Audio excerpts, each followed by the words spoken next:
January 30th. The Dilemma of Obedience. Samuel was afraid to tell Eli the vision. 1 Samuel 3:15. God never speaks to us in dramatic ways, but in ways that are easy to misunderstand. Then we say, I wonder if that is God's voice. Isaiah said that the Lord spoke to him with a strong hand, that is, by the pressure of his circumstances. Isaiah 8:11. Without the sovereign hand of God himself, nothing touches our lives. Do we discern his hand at work, or do we see things as mere occurrences? Get into the habit of saying, "Speak, Lord," and life will become a romance. 1 Samuel 3:9. Every time circumstances press in on you, say, "Speak, Lord," and make time to listen.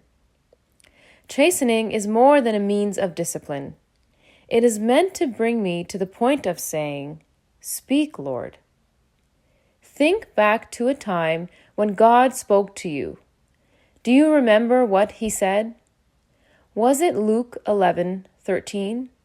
Or was it 1 Thessalonians 5:23? As we listen, our ears become more sensitive, and like Jesus, we will hear God all the time. Should I tell my Eli what God has shown to me? This is where the dilemma of obedience hits us. We disobey God by becoming amateur providences and thinking, I must shield Eli, who represents the best people we know. God did not tell Samuel to tell Eli. He had to decide that for himself.